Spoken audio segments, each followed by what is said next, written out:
A realistic view of the world is that it is a nation-state-centered world. And we are seeing that in China. And if the United States, if the West refuse to face up to that and strengthen our own nation in the face of other nation states that seek a rise in their own power, then we are going to be put in a really, really bad position. Powerful nation states that are rising are going to challenge the United States for dominance. And so the choice is whether we wish to retreat from that or whether we wish to engage. And if we wish to engage, what that really means is strengthening our military, strengthening our economy, strengthening ourselves in terms of social solidarity. All of these things can only be done by pursuing proper policy. It means actually spending in smart ways on our military.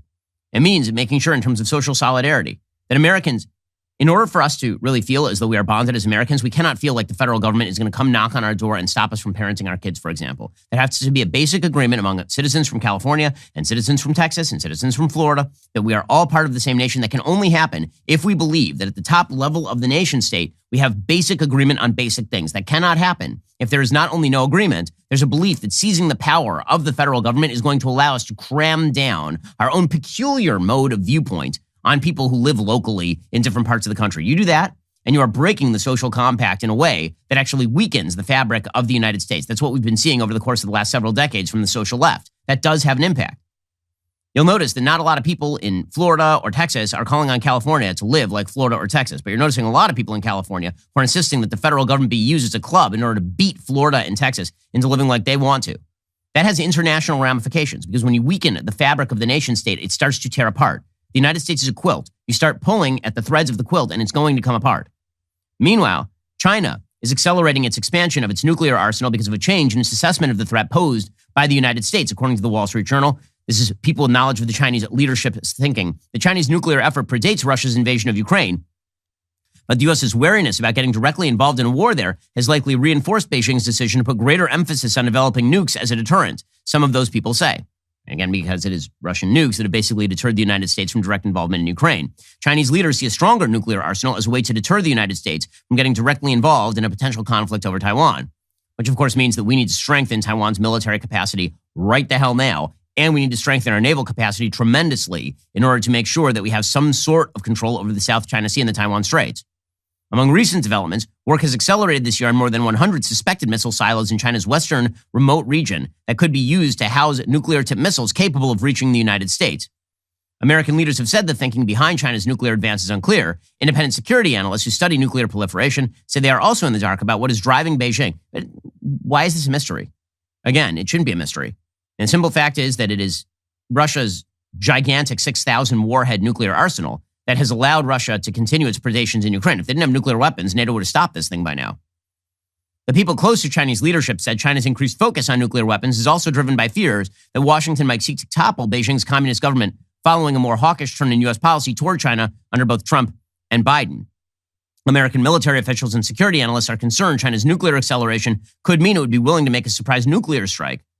The people close to the Chinese leadership are ensuring, they keep saying, that Beijing is committed to not using nuclear weapons first, but the idea of using those nuclear weapons as a deterrent in case of a conventional war, that would not be surprising in any way, shape, or form. Meanwhile, China's domestic crackdown is growing ever larger.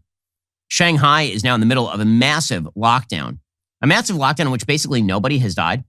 They've decided to pursue COVID-0 because the fact is that their vaccines really suck over in China. Sinopharm is really a bad company, and the vax that was created by the Chinese government really is kind of garbagey. And so what they're afraid of is that the Omicron variant is still going to hit their population hard enough to take them offline. And so you've seen videos emerging from Shanghai where literally millions of citizens are locked in their houses, and the videos are truly dystopian.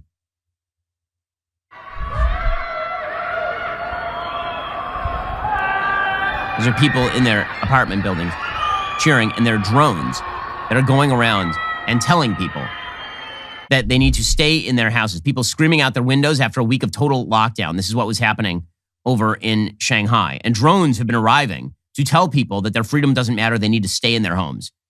Again, the Chinese government having no compunction about the use of its own power at home in order to cudgel citizens into line. According to Reuters, orderlies posted cried for help on social media, saying they were overwhelmed. According to various sources, the lockdown has become a test case for the country's strict policy. Home quarantine is not an option. Until public outrage prompted a change, Shanghai was actually separating COVID-positive children from their parents. From March 1st to April 9th, Chinese Financial Hub reported some 180,000 locally transmitted infections, 96% of which were asymptomatic. It reported no deaths for the period. They're still deeply afraid, however, that lots of people are going to die. And so they've been just locking people down in forced quarantine. You're not allowed to quarantine in your own home. Shanghai is doubling down on quarantine policy. They've converted schools, recently finished apartment blocks, vast exhibition halls into centers, the largest of which holds 50,000 people. Authorities said last week they've set up over 60 such facilities. These steps have been greeted by the public with a mixture of awe at their speed and horror over the conditions, prompting some Shanghai residents to call for home quarantine to be allowed. Videos on Chinese social media have shown hastily converted quarantine sites, including a ramshackle vacant factory where a number of camping beds were placed, a site made out of shipping containers, and a school with a poster saying blankets and hot water were not available. So China continues to be a hellhole of a place to live. Now, all of this would again suggest that the United States needs to take measures to ensure its own safety and security. And this would mean, actually unleashing the power of the American economy. Instead, we are going to be using the power of the United States government in order to cram down the sort of Build Back Better vision, which would reorient the entire American economy around the visions of Joe Biden, which makes no sense since the man can't even speak English anymore. How's this for a title? Ben Shapiro Show subscriber destroys like button with clicks and logic. I'd watch that. Make it happen, gang.